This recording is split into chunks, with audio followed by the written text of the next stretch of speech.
নমস্কাৰ সমূহ আমাৰ শুভাকাংক্ষী সমৰ্থক তথা অগ্ৰহ শিক্ষা সমিতি GSPকে আদি কৰি বিভিন্ন জাতীয় দলগত সন্মানীয় বিশেষ সদস্যসকল লগতে আমাৰ কোকৰাঝাৰ ভোটাৰ ৰাইজ ইতিমধ্যে আপোনালোকে গমেই পাইছে যে আজি 11টা বজাত আমাৰ যি নমিনেশ্যন ছাবমিশ্যন আছিল সেইটো কেঞ্চেল কৰা হৈছে। এইটোত আপোনালোকৰ লগতে আমি আপোনালোকৰ দুখৰ একেলগে আমি সমভাগী। যেহেতু আমাৰ অলৰেডি সিদ্ধান্ত হৈ আছে, অলৰেডি আমাৰ দুজন কেণ্ডিডেট বিনীতা ডেকা আৰু ঘনশ্যাম দাস ডাঙৰীয়া আছে,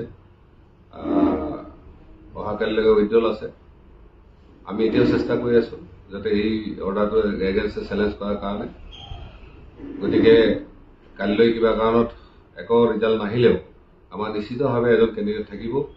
সেইকাৰণে আপোনালোকে কাইলৈলৈকে অপেক্ষা কৰক আৰু নিজৰ নিজৰ যিখিনি দায়িত্ব সেইখিনি পালন কৰক। কাৰণ এইখিনি সময়ত আমি কোকৰাঝাৰ ভোটাৰ ৰাইজৰ লগত আমি থিয় হোৱাটো জৰুৰী।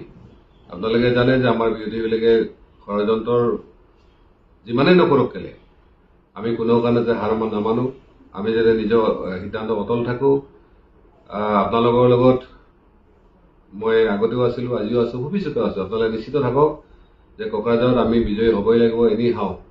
তাৰ কাৰণে আপোনালোকে ৰেডি থাকক আৰু নিজৰ নিজৰ যিখিনি দায়িত্ব সেইখিনি ভালভাৱে পালন কৰক।